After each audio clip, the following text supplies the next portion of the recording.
असा कसा हा विश्वास? विश्वासच बसत नाही. शाळेत अतिशय विद्यार्थी. केवळ 3 अक्षरांची ओळख. विश्वास आनंद आरोटे. हे 3 अक्षरे गिरवणाऱ्या विश्वासला शाळेत कोठेच प्रवेश मिळत नव्हता.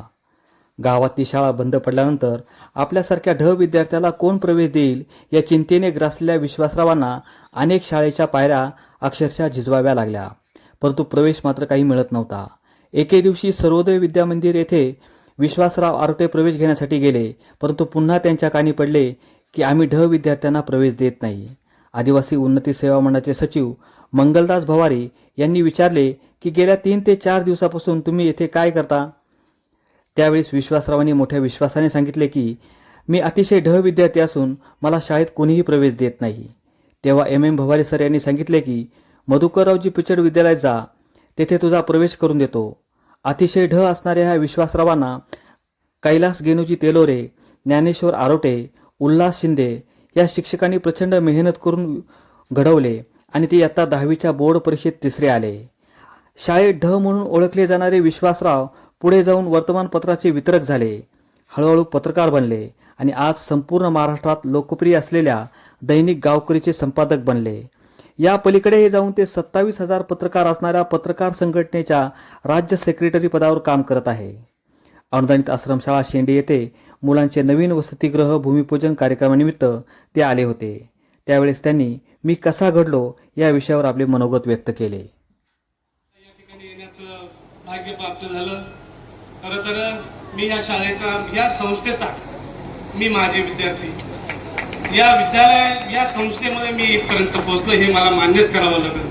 कारण मला इयत्ता 10वीला मधुकरराव पिचड माध्यमिक विद्यालय राजूर या ठिकाणी आमच्या गावाकडे शाळा होती, ती बंद झाली आणि बंद झाल्यानंतर मी 30+ असल्यामुळं आणि कोपऱ्यात बसणारा असल्यामुळं मला कोणी प्रवेश देत नव्हतं आणि माझ्या सर्व बहिणींना, भावांना प्रवेश मिळाले आणि आम्ही 3 जण होतो. आम्ही पिचड साहेबांच्या बंगल्यापाशी बसलो आणि 3 दिवस आम्हाला परण नावाचे प्राचार्य होते सत्यनिकेतनला. त्यांनी सांगितलं आम्ही अशा मध्य विद्यार्थ्यांना प्रवेश देणार नाही.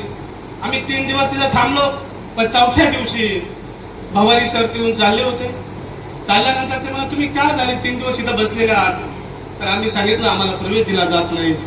त्यांनी थेट त्यावेळेस आमचेच आरोटे म्हणून ज्ञानेश्वर आरोटे मुख्याध्यापक होते, त्यांना सांगितलं या विद्यार्थ्यांना प्रवेश देऊन टाका. आणि खरंच आम्हाला प्रवेश मिळाला होता आणि माझं सूर्यप्रकाश मधुकरराव पिचड विद्यालयामध्ये घडला. 65ची बॅच होती आमची, पण मी सगळ्यात हायटेड असल्यामुळं मला शेवटच्या कोपऱ्यात बसायची संधी मिळाली. बघा ना, मला इयत्ता 1ली पासून 10वी पर्यंत मला फक्त VAA म्हणजे विश्वास आनंद आरोटे, पण ते पण 3च नावं येत होते. असा मी मध्य विद्यार्थी. मला घडवण्यामध्ये या विद्यालयाचे माझे गुरु कैलास गेनुजी तेलोरे या शिक्षकाचं मला महत्वाचं सांगावं लागलं. आम्हाला घडवलं, मला मारलं, पण आम्ही कधीही पालकांच्या तक्रार केल्या नाही आमच्या आई वडिलांकडे. कारण जो विद्यार्थी मार खाला तो शिकला आणि म्हणून गणित हा विषय इतका परिपक्व केला का बाकोबा पासून पक्ष साध्य सिद्धता त्या सरांची शिकवण्याची पद्धत वेगळी होती. पहिले शिक्षक पक्ष साध्य सिद्धता सांगत होते, पण आमचे तेलोरे सर सिद्धता आणि असं उलट सांगायचे. ते 16 प्रमेय उपप्रमेय एवढे आमचे पाठ केले आणि खरंच त्याच विद्यालयामध्ये इयत्ता 10वीचं आमचं 10वीचं सेंटर सुरू झालं. 65 विद्यार्थी आणि मला गणित भूमितीमध्ये आणि माझा जिजा महादेव पटेकर आणि हिले नावाची मुलगी, जिजा 1 नंबर आली, 2 नंबर हिले नावाची मुलगी आली, 3 नंबर माझा आला. 3 नंबर माझा आला. कारण तुम्हाला सांगतो, उल्हास शिंदे नावाचे शिक्षक, कैलास गेनुजी तेलोरे नावाचे शिक्षक, आरोटे नावाचे शिक्षक हे शिक्षकच होते, हे हाडाचे शिक्षक आहेत. आणि अशा शिक्षकांना मी नेहमी म्हणतो का त्यावेळेस मला वाटत नव्हतं मी पास होईल. मी स्टँडवर बसलो राजूरच्या आणि माझी भगिनी आली, अरे पण तुझा 3रा नंबर आला, जा म्हणून निकालपत्र घेऊन ये. मला माझा विश्वास बसत नव्हता, पण मी गेलो आणि त्यावेळेस मी असं लांबूनच, म्हणजे त्यावेळेस ती शाळा तयार झाली, तिथं आम्हाला 6 महिने शिक्षण मिळालं.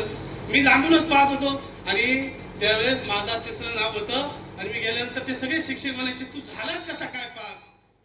कलाटणी मिळाली. त्याच्यानंतर मी पेपर वितरक होतो. मी कायम यांना त्रास द्यायचो, भाऊंना कायम त्रास द्यायचो जाहिरातीला, आणि आजही मी उन्नतीच्या सर्व मुख्याध्यापकांना त्रास देतो. त्याचं कारण असं आहे, तुम्हीच मला घडवलेलं आहे. आज मी एक पेपर वितरक ते आज एका दैनिकाचा संपादक आहे. मी एका संघटनेमध्ये 27,000 पत्रकारांची संघटना असणाऱ्या पत्रकार संघामध्ये राज्य सेक्रेटरी पदावर काम करतोय. आणि म्हणून हे सर्व काम करत असताना मला जी माझ्या जीवनाला कलाटणी मिळाली ती माझ्या मधुकरराव पिचड विद्यालयामध्ये मिळाली. आणि म्हणून ज्या ज्या विद्यालयात मी शिकलो त्या विद्यालयामध्ये मी आयुष्यभर म्हणजे वर्षभरात जे कमवल ते दान धर्म करत असतो. म्हणून मी गेले 25 वर्ष गुणवंत विद्यार्थी गौरव घेत असतो. मी 1,00,000 वय असेल, 1,70,000 असेल, 365 दिवस कोणताही ते सप्ताह असो काही असो, मी दान धर्म करत असतो. कारण दान धर्म केल्याने